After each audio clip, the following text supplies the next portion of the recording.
All right, guys, so this is my frame, and I painted it with well, I've been grinding on it all day. I mean, not all day, for days, and I'm just continuing at it, just grinding it down. But I just used this stuff, and we got all the major stuff off, right? And we used we also used oven cleaner, the heavy duty stuff, in a yellow bottle. But we have pretty much got this axle clean, which was pretty dirty. We're not even planning on using it again. Really, mostly it's about our frame. We have the leaf springs here. We're doing a leaf spring drop, but so what we'll do is we'll swap the axle out. It'll be on top. I have very little room, which is what it is. You know, I'll probably have to C-notch the truck. But what I was saying is we grinded it down for days, and in these little spots that are real hard to get, I put that oleum stuff in there, and it turns white. And I got to figure out my next step. You know, I was hearing that you could wipe it off, sand it down, all that stuff. I really don't want to paint in here yet, because I'm going to move these leaf springs out, and once I move the leaf springs out, I'm going to sand a little bit better in there and all of that.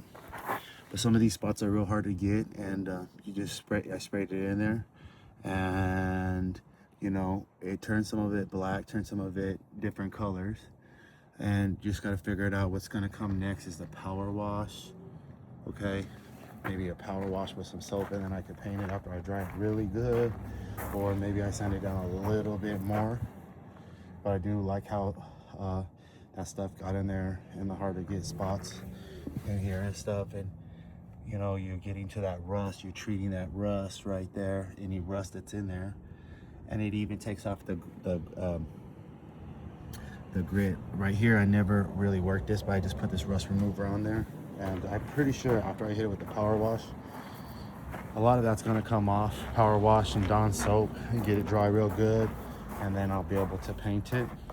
Again, I'm not going to use these axles for very long, but you know, like just me, who I am, it irritates me to have dirty shit. So I put that rust remover. I scrubbed these suckers down. First of all, I grinded everything down. Then I put that rust remover stuff on top of it. You can see it inside of the cracks. I know they're drum brakes. I'm not going to keep them. I don't want to keep them forever, you know, but for right now, a lot of times what I've learned when you're building these cars is you don't go, I'm gonna get disc brakes, and then you never move on. You gotta use what you got, and then after that you can move on. Okay, so there it is, and the truck is here. I only was able to go up to this part of the truck, okay, and get that done. My bed is right there. After I finish this, I'm gonna put this axle swap, so the axle will come up here. Probably have very little distance to ride on, but it's all good. Eventually C-notch it, and just see how it goes from there. Well, it'd be nice if I do keep these leaf springs, which I'm not a crazy fan because everybody's C-notching this shit anyways, is I'm gonna get a longer one of those, so it gives it a 2-inch drop. So the leaf spring will give it a 5-inch drop, and then this sucker right here, this shackle, I think it's called, replace that. What really bothers me is I'm not a super old school car guy, and I haven't been around for very long, but in there, so once I undo this shackle, I'm gonna clean all in there. A lot of that rust remover was really good inside of these joints right here. Just get in there and painting it and start to kill that rust, that surface rust.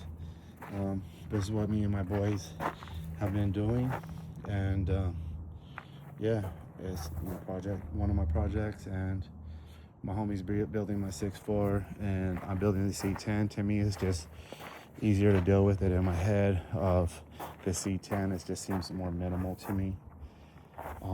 So I'll do this, and then I'll move on to the front, and yeah, buddy.